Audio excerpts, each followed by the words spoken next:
YouTube or just listen to me, bro? As long as people listen. Yeah. Like you watch it, hear it, whatever. Yo, we live now. It's on there. I bet you hit the joint on the machine. All right, my guy.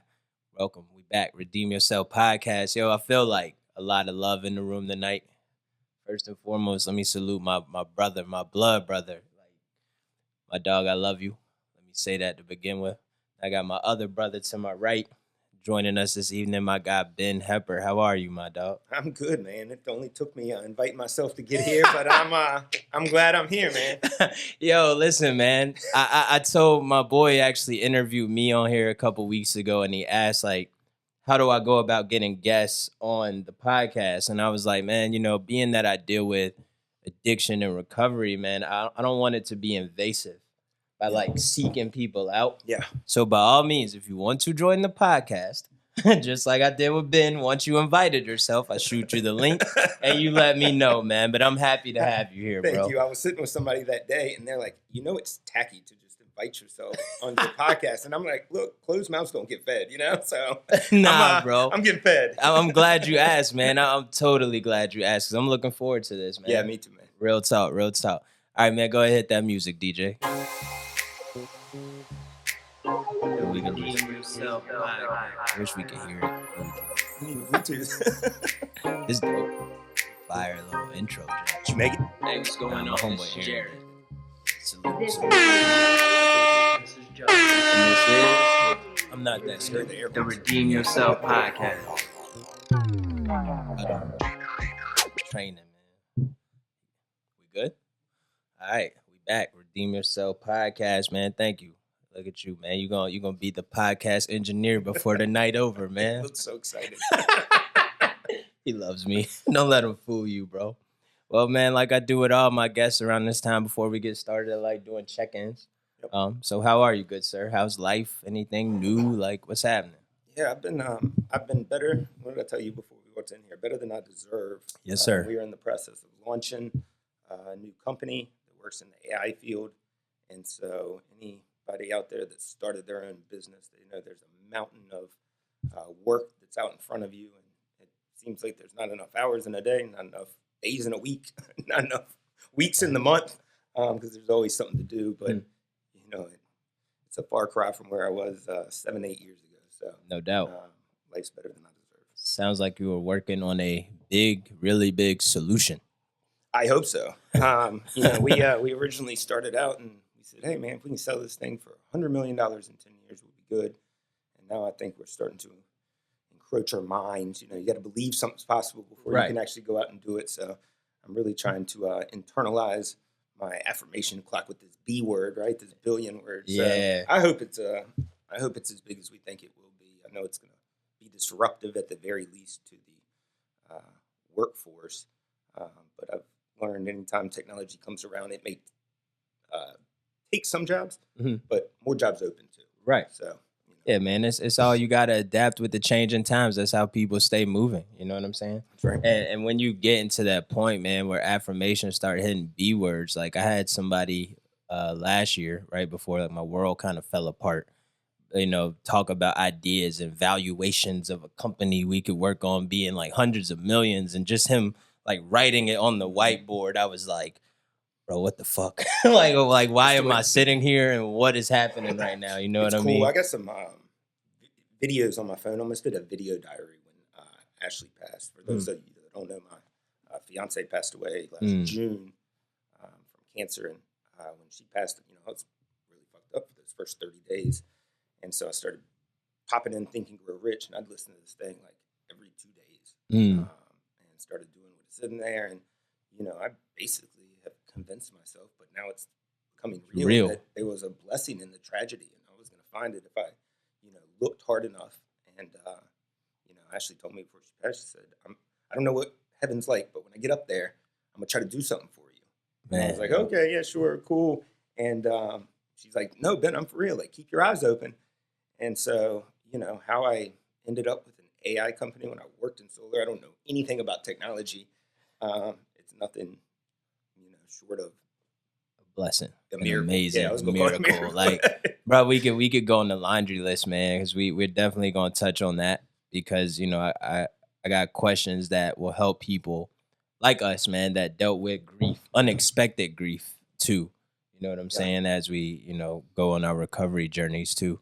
A quick check-in for me, I'm doing okay. It was really good. I'm gonna say this again. My brother Thornton is in the building.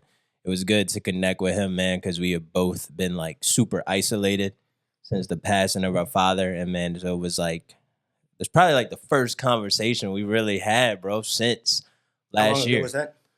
He died May 16th of last year, man. Okay. And we'll touch on all that because I want to see how you've been able to handle yourself and deal with the new opportunities and everything, and see how, man, we could either help one another or help somebody I know we can else. help one another. Yeah, no doubt, bro. No doubt. That's why we in here tonight, man. So, like I always do, we'll start off with just how was life for you growing up, bro? It was the exact opposite of what I've seen in a lot of the 12-step fellowship rooms, because I grew up with a loving family. My parents weren't divorced. We made a fairly drastic move from Mechanicsville out to Wyndham when I was 10. So I showed up at the Dominion Club with holes in my jeans. They're like, not only can you not have holes in them, you can't even wear jeans. I'm like, in what? here, dude. You're like, whoa, wait. So, I grew up in a good neighborhood. I had good friends. I wasn't bullied. My parents didn't do anything traumatic to me. Really, my childhood life was as good as it could have been. Man, it's so crazy, dude, because looking back, like, it was the same for me. I grew up in Florida, surrounded by family, big family. A little crazy at times, but we all love each other. You know what I'm saying? Yeah. And, my pops, when I was in 3rd grade, was like, yo, I'm going to seminary school in Richmond, Virginia. I'll be back. And that was like, what? Like, you're going where? But long story short, he moved. He came back when I was in 8th grade and was like, all right, we're all moving to Virginia. So I, too, went from Florida and transplanted into Wyndham and was like, all right, where do I fit in here? Yeah. And that was kind of the start of the downfall. You know what I mean? Like, looking back at it. Yeah, I think, if I were, and I haven't gone back and looked at it, we all are like born with true self, right? Mhm. And if you look at, none of us come out the womb ready to fight or with hatred. That's all learned behavior to some extent. So, I'm sure it definitely had an effect on my alter ego, right? Mhm. My representative, that's what we call it, the representative we put out to the world, because I was trying to be somebody I wasn't, because I didn't feel comfortable where I was. But then I'm also not sure at 10 that I even had any of those thoughts of trying to figure out who I was at the time, Yeah. I don't even, you're so engulfed in your own world at that age that it doesn't really hit you, man. You don't know. You're just kind of living. Yeah. And I think that was honestly like my first test when I moved here.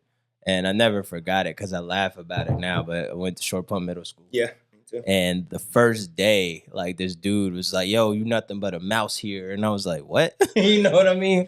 And then it was like a challenge, right? Yeah. So it was like a lunch table, and I'm not going to name the guys because, we we're cool now. You know what I'm saying? But like, I look over and it's like this table full of people like laughing. So I just grabbed the dude and pulled him over the lunch rail and just got with it. Yeah. So I was like, all right, well, I guess this is life now. You know what I'm saying? Like, but I definitely didn't want to be that. But then you have like that, the alter ego starts to hit. Like, yeah, like now I got to carry this shit because I'm the new kid. You know what I'm saying? It was stupid nonetheless. But I remember the first fight I got into was in 5th grade. Mhm. No, 4th grade.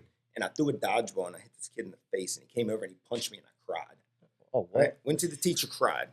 And I went home. My dad was a black belt and he's like, you're going to go back tomorrow and you're going to throw the ball at this kid, old school way of parenting, It was my dad too. And and he was like, when he gets close to you, you go hit him and just keep hitting him.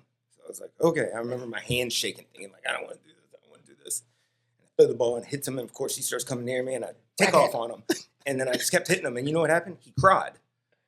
And I remember feeling like invigorated, right? Like, oh my gosh, like it's that easy. And I was a torment after that. So, bro, it's so wild. That is the old school way, man. I remember I don't know what happened, but I remember going home and my dad being like, yo, if you lose in this fight, you got to come home and fight me. And my dad he was a big dude. And I was like mad little back then. And I was like, okay. You know, like I'm not gonna lose. yeah, from then on, I was like, all right, gotta win. Don't want to fight him. But man, it's funny, like to review life growing up in those times, because so much stuff that is highly unacceptable today was.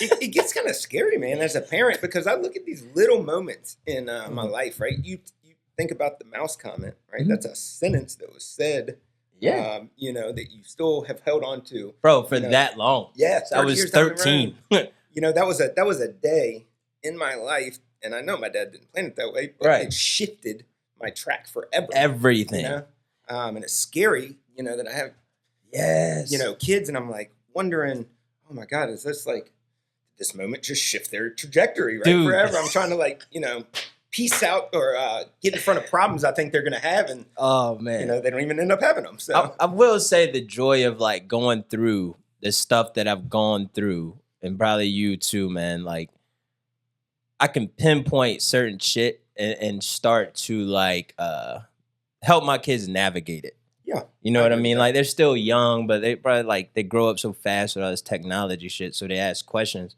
And it's like, nah, bro, your dad already did that. Like, I know where that goes. Yeah, You know yeah, what yeah. I'm saying? You don't have to go that way. You can stay over here. You know, but so man, you go from Mechanicsville to Wyndham, Yep. Short Pond Middle School. Short Pond Middle School. I Yeah. was the first class at Shady Grove. Really? Yeah, right when that opened. Damn, that's yeah. Here's Yeah. Shady Grove. What was y'all's mascot? A Cardinal. Oh, Yeah. Cardinal. I remember the principal there. He was awesome. You know, and that's where I'm at. Actually, I sat right next to somebody that I ended up being, still one of my best friends, Oli. Okay. Yeah, Greg and I were sitting right next to each other, and yeah, that's how we met, and you know, we ended up. Yeah, it was Yeah, it was a fun school. long ride. So man, you make this move. When do you feel like the other side of things started to like fall apart for you? Nah, I wouldn't say 11th grade. 11th grade? That's an accurate assessment. They definitely started falling apart on me. I went from a 3.4 GPA my 10th grade year, Mhm. and was kicked out by my 11th grade year. And then they brought me back the next year on a probationary contract. I think I made it through, like, I don't know, 55 days or something. And this before was at Tucker? This was at Tucker. And they, you know, they set me down and said, look, you can either we expel you. Mhm. If that's the case, then you can't take your GED for a year, 365 days, or you can drop out. And so I opted for the dropout method. And so, yeah, by my second attempt at 11th grade, while all my, you know, friends in my class were still in 12th grade, Mhm. I was, I'd taken my GED and attempted to go to Sarge, if that's what you want to call it. Yeah. Scheduled for classes and donated my money. Yeah, I to think them. we all made the Sarge attempt. Yeah. So, you know, I ended up getting a degree from VCU, but it took Awesome. until 2005. So that was in 1999. So it was on like a 6-year plan. But I can't really count the first 2 years. They were literally donations of money. Well, kudos to you, man, because you did it. You know, Yeah. I'll be real with you. Like, I went to Sarge for one thing and one thing only, and it was just because I thought that was what I was supposed to do. Like, I guess I got to go to college, and by like the third week, man, I was not showing up to class, waiting. Bro, I was so dumb. I was waiting till you could sell the books back just to get the money.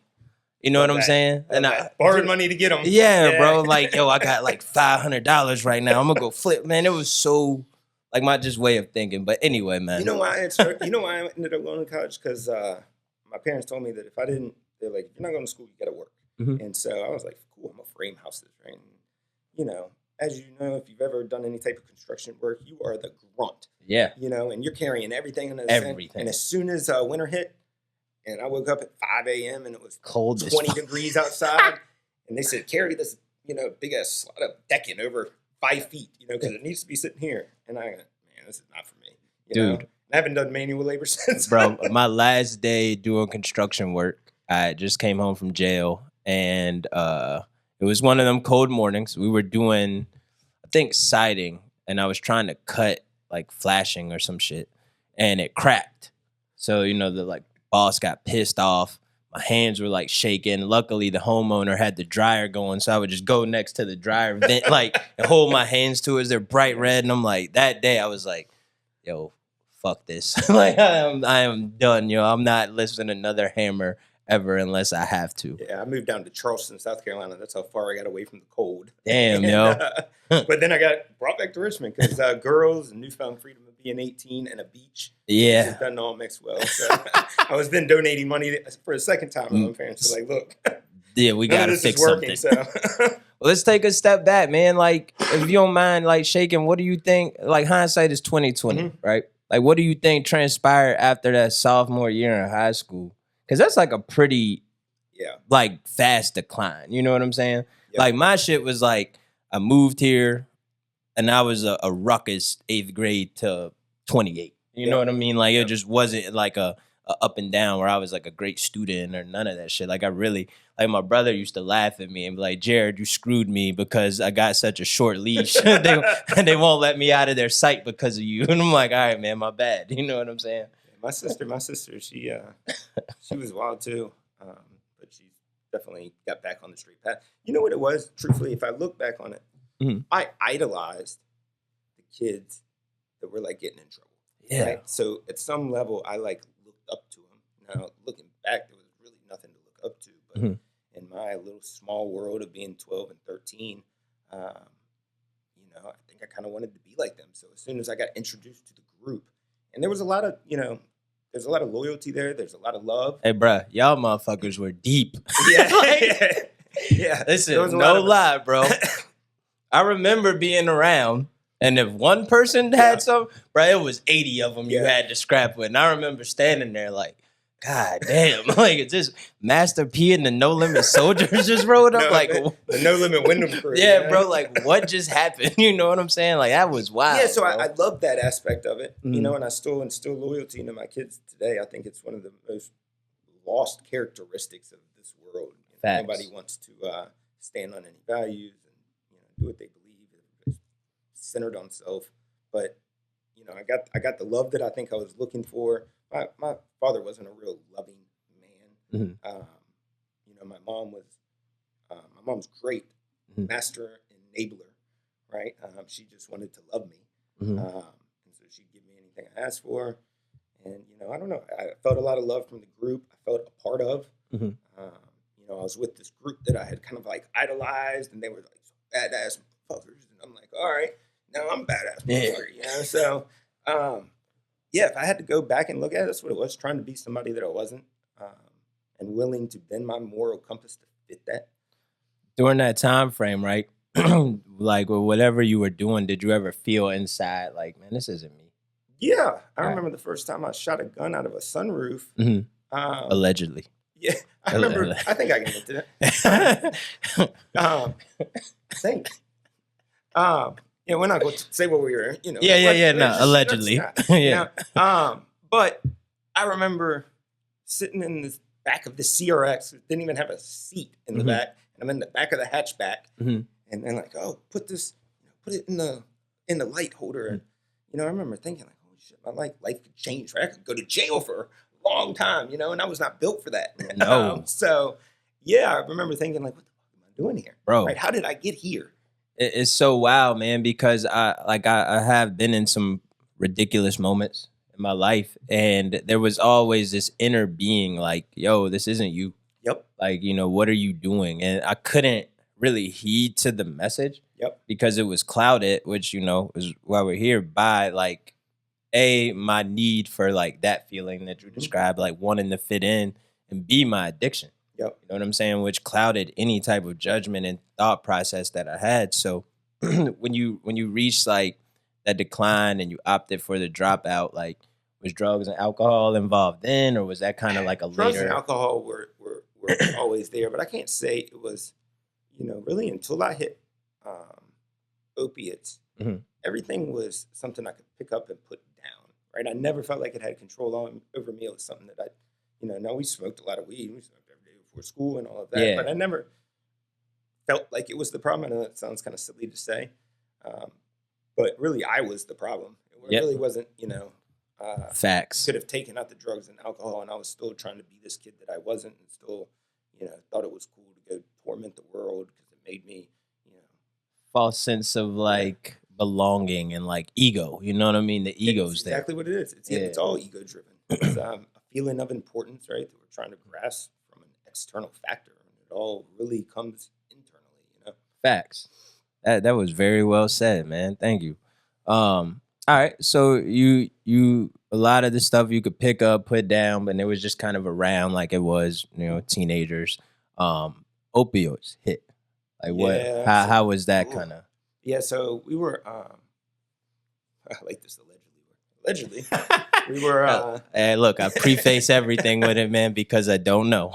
You know what I mean? So when I got out of college, I originally wanted to be a lawyer. So I took my LSATs, but then I got out. I got a job at Northwestern Mutual. I became a financial advisor and I started making money. And within 6 months, I had my first daughter, and life just kind of took off, and I didn't look back. And throughout all this, I still had ties to the quote unquote streets.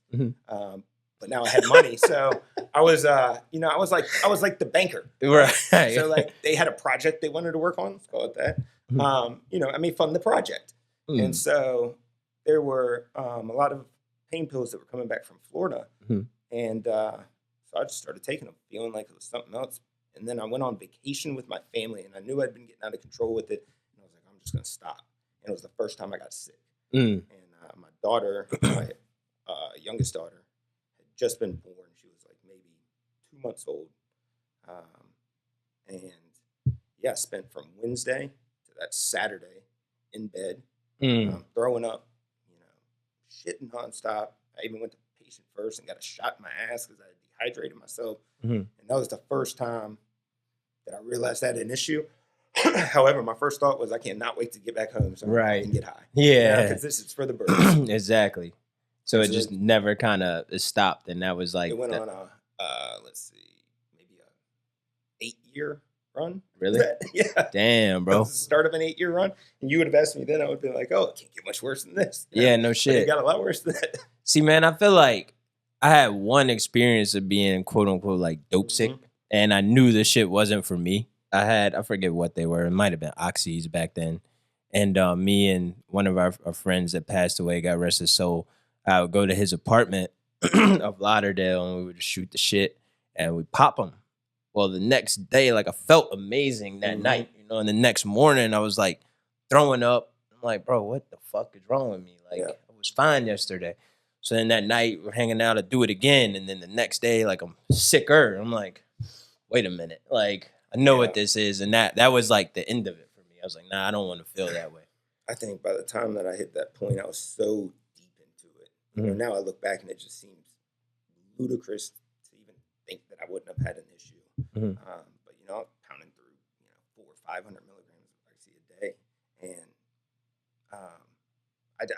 there's something called post-acute withdrawal. So you can get through the physical aspect of it, but then your brain's not producing dopamine anymore. So it literally stops making it because it's waiting for you to synthetically feed it a substance that's going to fire it. So it doesn't fire it, and so there's a big 4 to 6 month window of what is depression, after you get out the sickness. And at that point, my life was unraveling.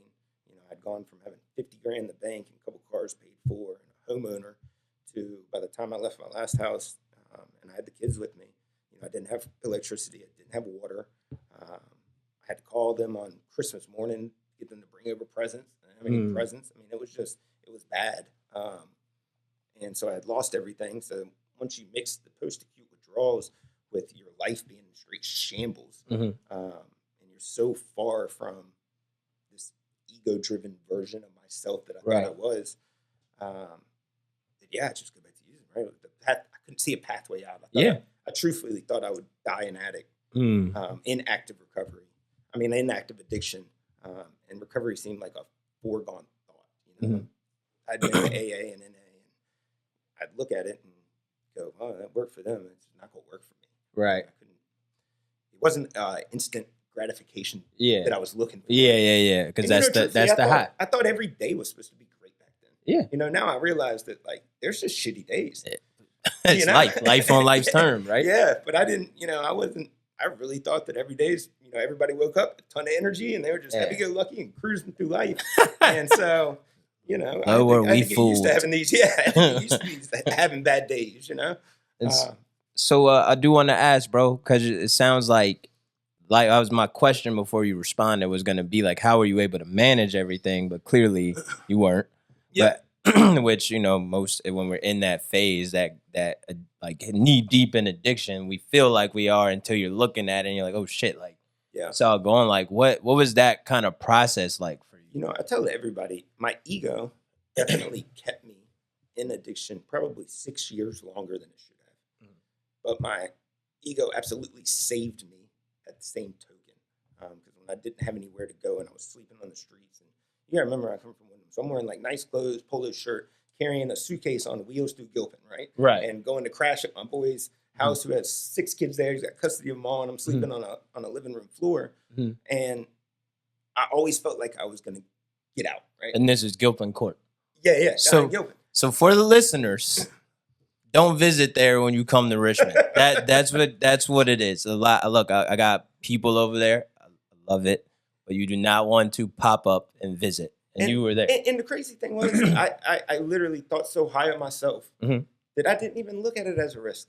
Right? One, I didn't, like, what do you go rob me for? I don't have anything. Right. True. Two. Yeah. That was the first time I had pulled a gun on somebody down there, and allegedly. And by the time I got back to the car, my hands were shaking. I couldn't even hold the thing, right? And the truth was, I stopped carrying a gun after that for a long time because I had no training and I wasn't ready to kill somebody. Yeah. Right? That's not who I was internally. And so I knew I was more of a risk. I was going to get myself killed before I killed somebody else. Right. Because truthfully, I wasn't about taking a life. Well, man, it was like, about that life. Like, I feel like there was a part of me where I always felt like I was about that life. Yep. Until you get with people who are like really about that life. And you like, no, I will not do that, sir, but go ahead. Yeah. You know what I'm saying? Yeah, they tried to rob me. This is a crazy story. So when I got set up to be robbed, and they pulled the gun out on me, and the only thing that came to mind, I guess, because I've seen it in movies, so I pull a gun out and I go, freeze, get on the ground. Right now, he kind of dips back and points it in the air, and they were, come to find out, 14-year-old kids. Oh shit! But had I, I'd have been at Gilpin Court 3:00 in the morning, killed some 14-year-old kid. My life would have been. Oh, bro, your face would have been painted everywhere. It would have been a wrap. Thank gosh I wasn't about that life. Yeah, no doubt. But from that day forward, I didn't carry a gun anymore. I'm like, what's the point? Right? Dude, I'm going to end up getting myself killed. So, like, I stupidly did something with a gun one time, too. And allegedly. But we were walking out of a pretty decent Mexican restaurant that all of us used to frequent in the area. Yep. You know what I'm talking about. And I used to love that place, man. I still go there. Do you? Yeah. I thought the joint up here closed, though. They got one in Hungry Springs. I need to pull up in there, man. A lot of wild times in that spot. But, so, man, we go there, sip margaritas. I'm hammered. And I don't know why, bro, but I had a 45. And I didn't know about laws or none of this shit. I was serving, so I was like, cool. Like, I got my gun. It's got the beam. Like, so I put it in my khakis that were way too big. And of course. We're sitting there, we're drinking allegedly, and bro, I'm like, it's time to leave. So I stand up and we start. Bro, the fucking gun fell and down my pants leg, and I am drunk, and I'm trying to walk, man. That like this was so stupid. There was people like walking in, and I'm dragging my leg, like, like, God, please just let me make it to the car. Like, just please let me make it to the car. And I got in the car and like put that shit under the seat and just sat there. I was like, all right, don't touch this fucking thing again and leave it there. The crazy thing is, so when I legally started carrying one, I actually got with somebody, and I realized there's a lot of training that goes into that. Right? Yeah. If you really want to be a responsible firearm holder, and like he said, the guy that trained me, he told me, when that situation comes, you need it to be second nature, right? So there's a lot of repetition that takes place, and truthfully, it's got to be your last resort, right? I mean, there's a million ways that you can get out of confrontation, pepper spray, your words, right? You can de-escalate a situation. So I, pray that I That would never never in a have position, to. ever. But when we started seeing all this crazy stuff go down, where I could inevitably be at the grocery store Mhm. and somebody could come in there and shoot it up, I'd rather be I started prepared. thinking like, man, if one of my kids got killed and I had a chance to protect them and I just didn't because I was still petrified from this event that happened 10 years ago, I at least had to look at it. So That's responsible now though, man, because we did a lot of like stupid stuff, which we're admitting to. That's why we're on the pathway to recovery, and that was kind of the talk I had with my wife because she despises guns, and I'm like, look, there's one of me, and there's you, 3 girls, and then Mason and my other son Brandon. Like, you got 5 kids? yeah, bro, it's a whole, it's a clan of us, man. We mob out. My starting 5, you know what I'm saying? So I'm like, dude, if any event, like anything happens, like, what the hell you want me to do? You know what I'm saying? Yeah. So like, finally she gave in, but we get. And if it's just me, there's probably no way that I would ever pull it out. Right? Nah, because I probably don't need to, and I can take an ass whipping, and that's fine. yeah, I'm cool with that. But if your kids are there, Hey, bro, it's just a different situation, man. And I pray that we never have Never. to see them days, man. You Yeah. know what I'm saying? I'm gonna go ahead and knock on wood for the both of us. All right, so back to you, good sir. You have this run in the opioids, like life starts falling apart. Sleeping on your boy's sofa or floor up in Giblin Court, man. What starts happening in your world, man? Like, how do you like even manage the day to day at that point? Because you mentioned the science behind the opioid use, where you're not getting the dopamine to the brain. Yeah. So the depression factor, the withdrawal factor, the lack of resources factor, like it's a lot of shit going on. Yeah. I think that's where you I'd hire somebody in recovery any day of the week because I don't know too many people that can wake up dead broke at 8 and be high as gas by 12 every hustling day, right? every day. They become very resourceful people. But that was not managing any day to day, right? I was surviving at best. There was no living. There was no thriving. It was being stuck in a world that I didn't want to be in anymore and not seeing any way out. But I had a turning point. I had walked from downtown out the window. It was like 20 degrees outside. And I just wanted somewhere to sleep. And I was going to go knock on my parents' door. And I did. And they ended up giving me a blanket. And I slept on the deck. And I remember looking through the glass door. My mom's crying. And I actually told this at the. I remember, yeah. And I had the thought of, it was almost like an out of body experience. Like I could see myself laying on this deck in frigid cold weather, sick, and wondering I can't do this anymore. Right now, I didn't get clean for probably 3 or 4 more months after that, or at least my first attempt at it. But it was enough realization that something had drastically gone wrong in my life, and my parents don't even want to let me inside, right? And I don't. I was so mad at them then. Hey, I'm never going to talk to you again. And really, I mean, that did more for me psychologically. It toned down the ego because I could admit to myself, like, maybe you're not who you think you are. Yeah, no doubt. No doubt. Maybe you need to find another. Yeah, maybe you need to find another route. And so, I ended up overdosing at one point. I had this repetitive dream. It wasn't the first time I overdosed, but this time I ended up in intensive care. And I was kind of like continually falling asleep. And I would have this dream of my daughter walking down the aisle of a church, and then we would like flip graveside, and somebody would say what happened, and my oldest daughter would say my daddy died an addict, or drug addict. So my daddy died a drug addict. And like the 5th time that I kind of snapped out of this dream, I woke up and my mom was sitting there, and I go, I'm ready to get some help. And it came out of my mouth even before I knew what I was saying. And the next thing I know, I was at the healing place. And talk about another culture shock. I mean, but that place was, I can't say enough good things about that place and for what it did for me, because I had to relearn everything. Right. I mean, I was not dependable. You couldn't count on me. I had no integrity. I wasn't a father. I was a sperm donor. I had to relearn it all. But when I got there, I was like, if I'm going to spend 9 months here, the last thing I want to do is have it not work because I didn't give it my all. Right. So I started taking recovery and relearning how to live seriously, like I would anything else. By that point, I had checked the ego, and I was, what you need to have a good mix of recovery. Open-minded, I was willing, and I was getting honest with myself, or at least I thought that I was. Right. Now, step work entails, a lot of shit.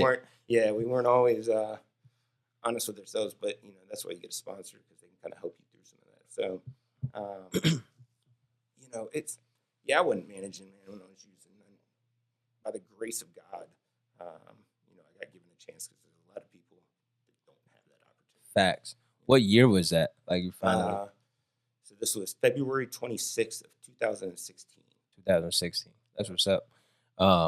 It's crazy, man, how like our parents, right? Like they loved us so much, and it sounds like they loved you enough in that moment to not give in to what you wanted, and it changed like the trajectory of your life, And my dad was sitting there kicking, watching the news. He didn't really give a fuck. Yeah. He's like, all right, Hey, look, he'll be all right. He's outside. My pops is at that point too, man. But my mom, she was bawling. And, it's... No, your pops cared, man. He was playing that tough shit. He did. And, I wish, my father passed away too back in 2020. Mm-hmm. And we never got as vulnerable as we needed to have some of those real discussions, right? Mm-hmm. It all stayed fairly surface level, I'm sorry, I wish, yeah. I love you. But, you don't realize until people are gone things you wish you could say to them, because,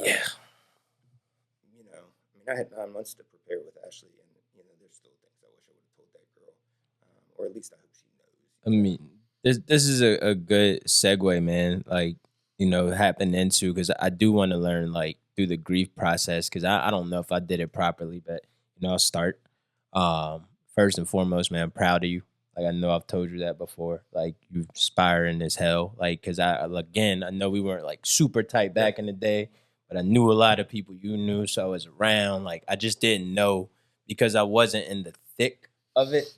Like, in my choice of drugs, like, I didn't know what was really going on in everybody's personal world, man. So, like, you inspired the hell out of me. Well, let me tell you also, right, just a little quick snippet. Thank you for coming to, A Night for Scott. Yeah. I guess it was 2 years ago now. Yeah. I seen pictures of it the other day. Yeah, because,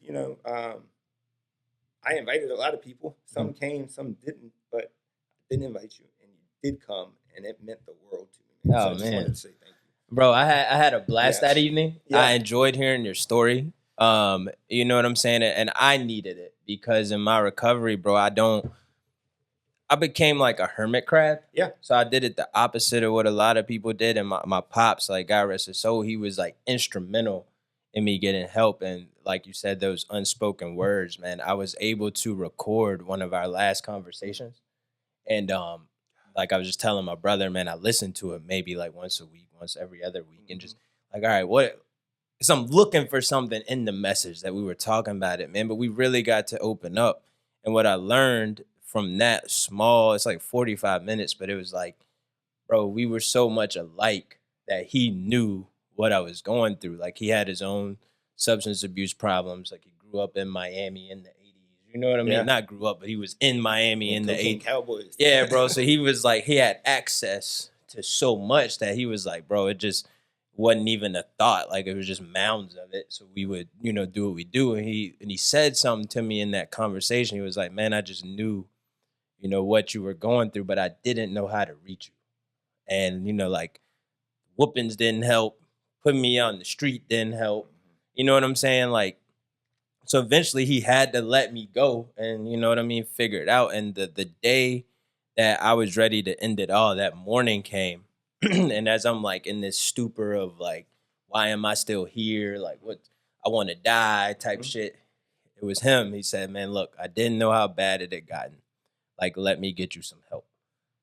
And that shit changed my life, because moment of clarity. Yeah, bro, because I thought, like, low-key, I was the black sheep, man. Like, they hate me. Like, nobody cares. And I had 2 kids at the time, man, and I was done. And that trip to the hospital, man, he sat there, heard me out, and then, you know what I'm saying, supported me the best he could. And I did get that opportunity to thank him because it changed everything about me. So when we deal with like grief and recovery, man, like I don't have a exit now, right? Like all of this shit I have to feel. Yeah. And I know like last year was tough. And my brother and I were sharing earlier, like our grandmother passed in March. Right after that, our dad passed in May, and then our grandfather passed in September. So it was like, oh my gosh, bro, what a year. I literally just kind of stayed stagnant, man. My money was fucked up. Like, I just didn't do shit. Like, I couldn't. You know what I'm saying? I was paralyzed. So, man, like, if you don't mind, like, you know, I knew Ashley, and she was the kindest, like, sweetest person, bro. Like, never, like, bro, I just don't remember doing nothing else but smiling. Like, at everything, man. Like, she's definitely easy to smile at. hey, brother, like, you know, it's so. My sponsor had lost his son, mm-hmm. and he gave me good advice right from the rip. And he said, "You're going to try to compare yourself on the way you grieve." He's like, "Look, there is no right or wrong way. Mm-hmm. You grieve how you want to grieve." And you know, he told me something that I found is true, which is at the very front of it, when it first happens, you feel it every day, right? And even now, when it comes and you feel it, the intensity is the same, right? It can feel like it just happened. But as time progresses, there's some days in the middle of feeling it, right? And, you know, I probably cried every day for the first 30 days when I was being forced to live a life that I didn't even want to live, right? Yeah. I didn't want to give that girl up. You know, actually, that was the third time her and I had gotten together. It was the first time that we had actually, you know, decided we would do this thing for life, and we were going to give up all the BS and put each other first. And, you know, we did a lot over 3 years, but I never thought I would be living a day where I didn't have her by my side. And she was by far the biggest supporter I had. You know, just blind faith. It didn't matter what I said, she supported me. Mm-hmm. And so, God, how have I had to do it? I don't even know, man. Sometimes it's one foot in front of the other. It's literally just get through today. Mm-hmm. You know, I haven't even told anybody this, but we're about to share it because it'll be good for my soul. But I had an episode. It was Father's Day after she had passed, Mm-hmm. and I called one of my boys. I ended up with a bag of dope, and I go out. Mm-hmm. Now I went out while I was watching her kids. Mm-hmm. Okay, her ex-husband, took with the kids, obviously, and he was out of town, so I had these kids for a week. Mm-hmm. Thank gosh, the person who brought it to me Narcan's me. I wake up when I'm in the ambulance. I call my ex-wife because I didn't know who else to call because Ashley was that call. Mm-hmm. I said, "Hey, you got to go over to Ashley's house. This is what happened. I'll explain later." She went over there. She told you he could leave. I leave the hospital, and I think I'm good. And I'm like, nobody's ever going to find out about this day. And the next day, Child Support Services show up. Mm. And I'm telling the story because it was really something beautiful that came out of it. Mm-hmm. But she basically tells me, like, "Hey, I can't leave you here with the kids alone," right? But she sat there long enough to see how I was interacting. I was feeding Ava lunch at the time. And something happened when I went to put her down for a nap because she's like, "Obviously, you're a good father. You know, it seems like you have everything together, and it seems like this is an anomaly, right? Coming on the back of some very hard times." She's like, "I need you to call the father and tell him, but if it helps, I'll give him my recommendation for you," right? And I think before I could even do that, I get a text from him that says, and this guy had a restraining order on me at one point. Mm-hmm. We had not gotten along through a long time, and he sent me a text that said, "I just want you to know that our actions don't define us, right? Our mistakes don't define us, that we're in this together now, and that we're going to be all right." Mm. And I remember reading it, man, and I immediately started crying because, you know, you don't expect that from somebody who, in my head, was praying for my downfall, right? Was doing it out of an obligation to his ex-wife because that's what she wanted to happen. Right. But I felt like as soon as I fucked up or he had any right, you know, that was going to be gone. And now him and I have a very close relationship. You know, I go over there every Sunday. We eat dinner together. Sometimes my kids join, sometimes not, but it's become very much a co-parenting type of family affair. But, I didn't deal with grief perfectly, right? I struggled with it at the beginning because I'm not even sure I really cared to live, right? It was the first time I'd ever felt that in recovery. And in a moment's notice, right, I make a bad decision, hit the fuck it button, right? And truthfully, I knew what was going to happen. Right. I hadn't done dope in like 8 years, right? I knew it's all fentanyl. I knew I couldn't do any of it. Right. And I'm not sure I cared at that one moment in time. I can't say I was trying to kill myself, but I'm not sure I cared if I did. Right. And actually, once literally he came home that week, and I made a decision to go live with my sisters. I was like, I got to get out of here. I got to get a change of scenery. If not, I'm going to end up dead. And, I moved up there. I didn't really move, but I started staying up there. And he was the healthiest person I knew, her husband. Really? He's dialed into Tony Robbins. He gets up at 5 a.m. I always watch. They're on all of them. He makes like $200 grand a month, right? And it was the healthiest person I could think of. And, just like we do when we get in recovery, I came there and said, look, I'm hurting. I need help. And I became open-minded, right, to do whatever he told me to do. And he basically helped me recreate some habits. Nice. Right? Learn behavior. And it was enough to the actions change the internal feeling. Right. It's no different than I went through anger management, a lot of anger management. She's like, every time you feel angry, go in the mirror and smile for 30 seconds and just hold it. And I thought she's crazy, but it works because the action can change the internal feelings, because feelings aren't really real, right? I mean, feelings aren't facts. Just the facts are that we're going to have feelings. Right. But we can choose to hang on to them, put actions behind them that are going to enhance it, or we can choose to go in a different direction. If the actions start to change, your internal feelings will change as well. So you kind of sound like Tony Robbins, bro. I've been to a lot of his stuff, man. It's and really all of his stuff is AA and NA and the 12 steps and even Smart Recovery. They're all preaching similar stuff because it works, right? All we have control over is us. Right. The more time and energy you put into what happens around you that you have no control over, the less peace you're going to have. Yeah. Period. Dude, you got that shit down. You got his mannerisms, the look. I wish I had his bankroll. Yeah, no doubt, bro. Tony Robbins, man. Like, he's a good guy, man. Yeah, that's dope, bro. I got introduced to him, man, in one of my low moments in recovery as well. I was going through like a court situation back in like, let's say 2018 course and custody situation. And where I was like low, I think me and now my wife had been one of them rocky moments where like I was trying to figure life out. So we broke up. Same.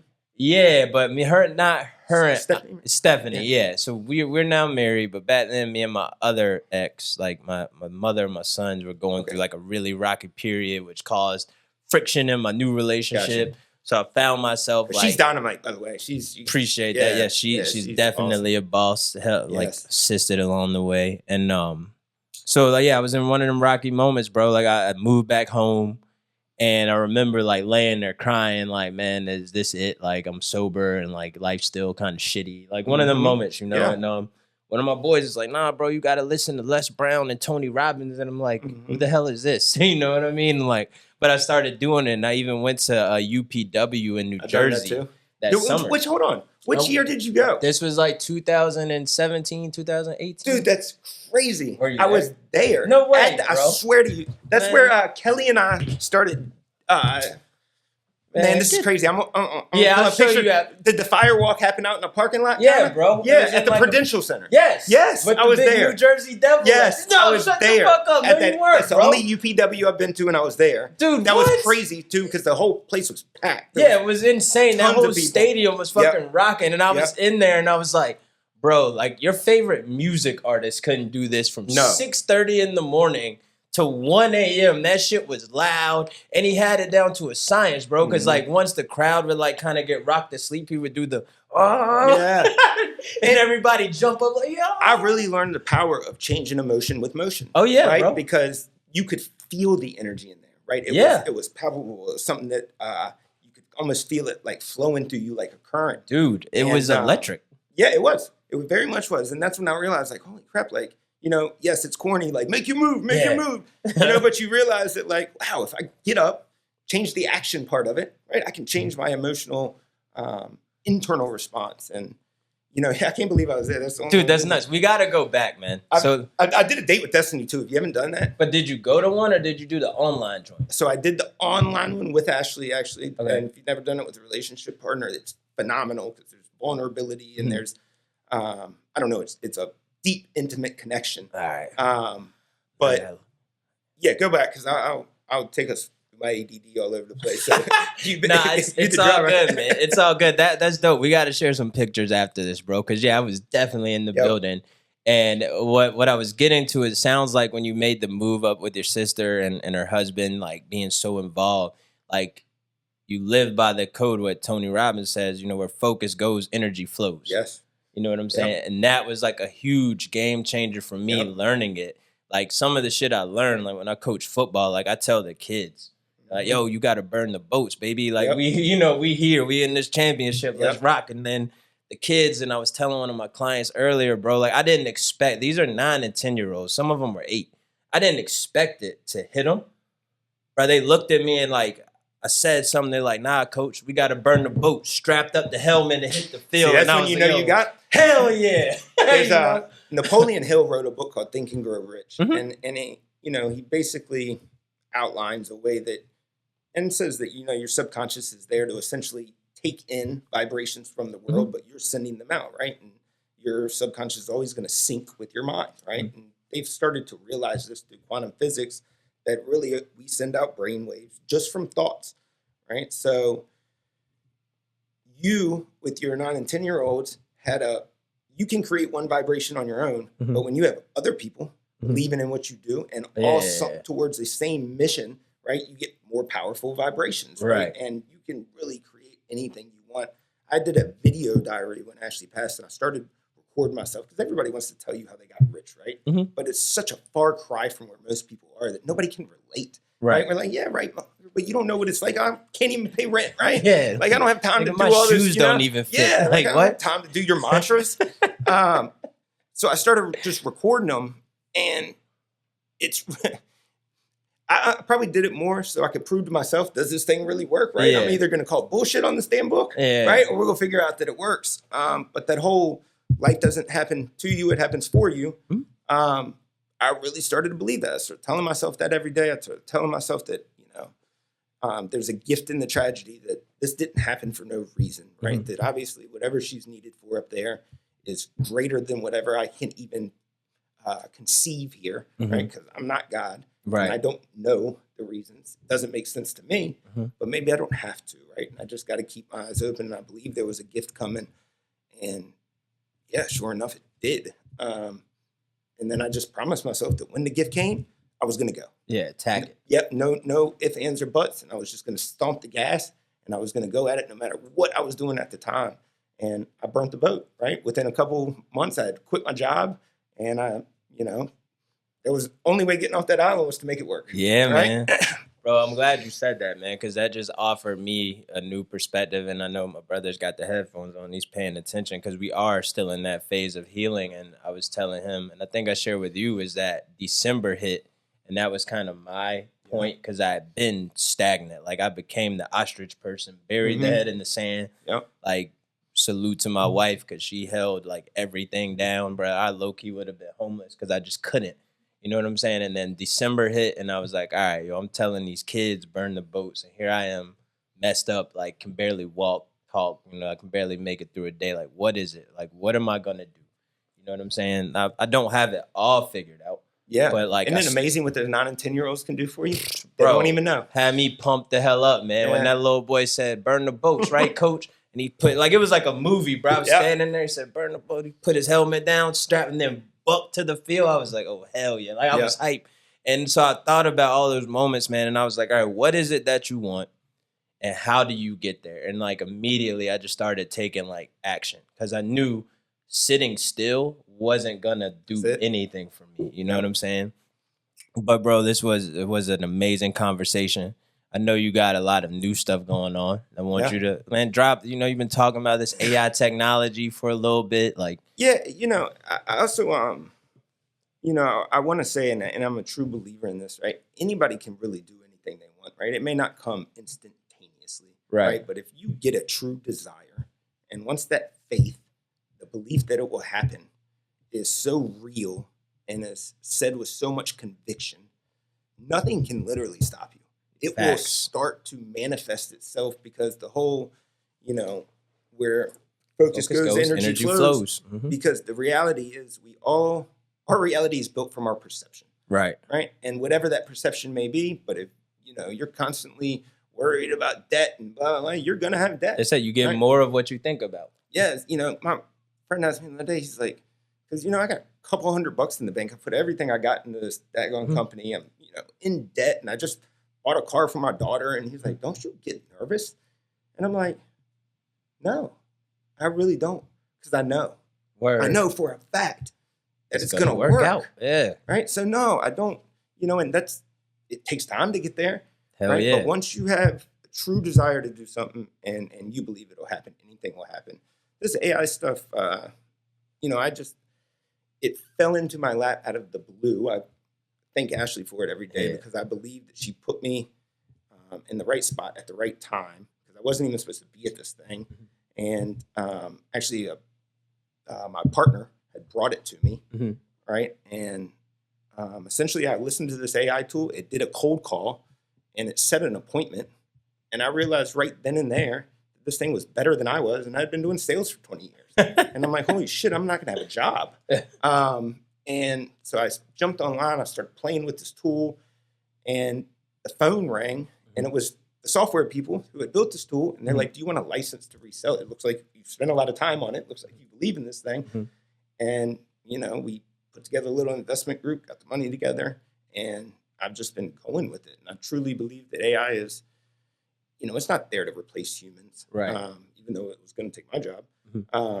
It's there to really augment humans, right? To enhance what we can do. If we can alleviate the monotonous, repetitive task of every day, and it can free us up to do more strategic, value-added stuff, especially as a business owner, we don't want to work for a business, but we want to work on our business. Right. Right. And so that's where I believe that we have a tool that does that for people.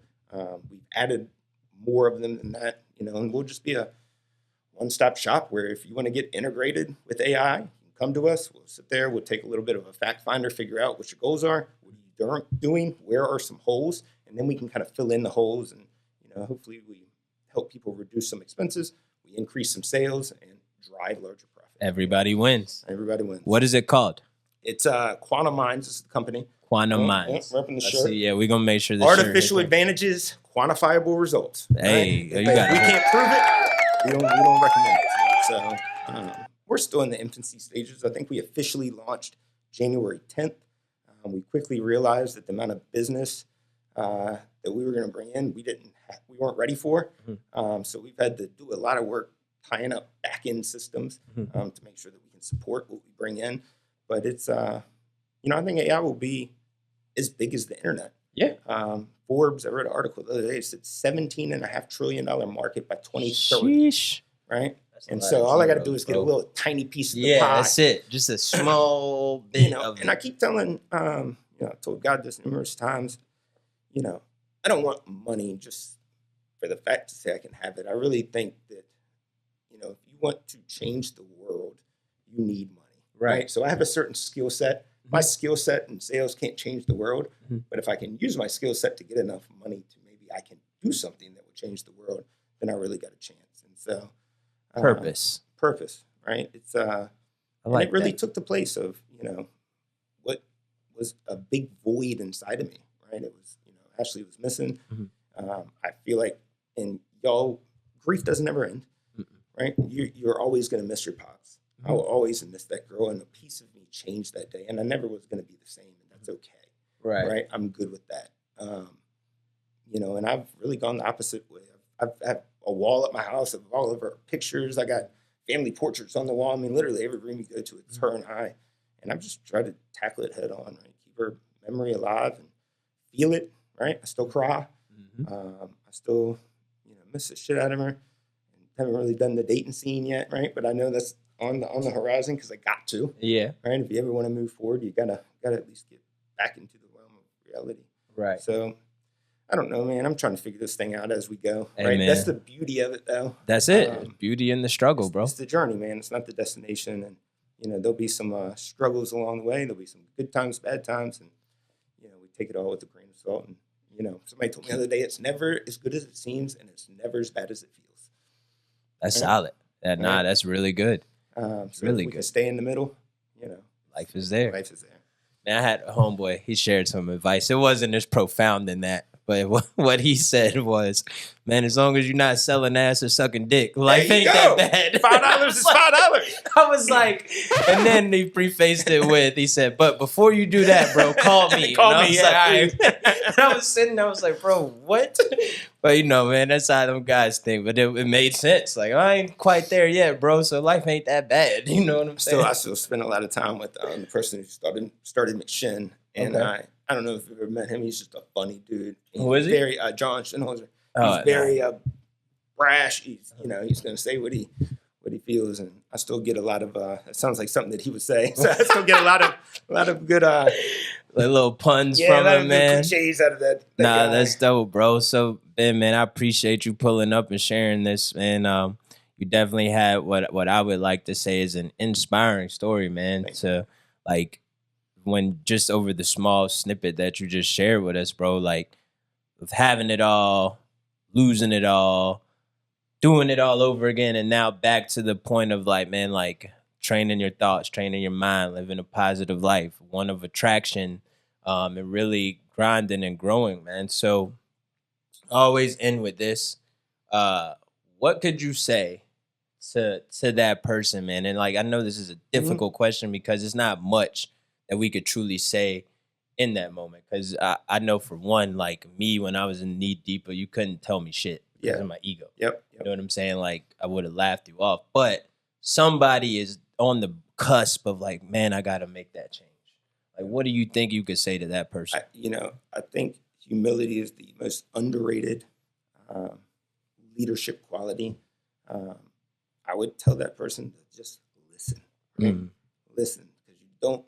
Once I became willing to listen to other people, take their suggestions, realize that I don't got all the answers, and I didn't have to. Right? That was the beauty. It alleviated so much stress. Right. If I could go back and tell my old self one thing, it would be to just listen to other people. Right. If 5 people are telling you one thing, Might be true. it may be true. Right. I want to listen. And yeah, it's a trait that I wish I would have understood the value of earlier in life. But you couple that with a little bit of honesty with yourself. If you're not in a good spot, you'll know quickly because the world will be telling you around you. 100%. And anybody out there, I'm on Facebook, I'm on Instagram. Hit me up. Yeah. Right. Like honestly, I don't care if you don't know me. Call me. I can probably put you up at my house. It seems to be a revolving door of people that need help. So I got one on the couch now. So That's love, man. That's love. Yeah, there's a lot of people that went along the way of helping me, and thank God they were there, because if they weren't, I don't know where I'd be. So, the one promise that I gave myself was that if I could get out of that trap, I would help other people get out of that trap. And so that's where my real purpose lies. Hopefully AI is just a tool, a vehicle that helps me enhance that to where we can really make a difference. Hey, man, well, I'm rooting for you, bro. Thank you, man. You I got my appreciate support. it. Even though I had to invite myself to get here, man. Nah. Hopefully in the future, business will be good enough where you give me a call and like, hey, man. Yeah, bro. But then I want to talk to you. I don't want the AI to answer. No, I'm like, yeah. This ain't Ben. He may answer. You just got to, I got to feel pass him me out. to the captain. Like, bro, tell me what happened back in 2016. Yeah. That's what you got to do. You got to test them. But nah, man, this was excellent, brother. I'm proud of you, man. I appreciate you pulling up, and we gonna wrap, man, for sure. Yep. Awesome. I got it. Redeem Yourself podcast. Good there, DJ. All right. That was Pull fun. these motherfucking pictures out, bro. I can't believe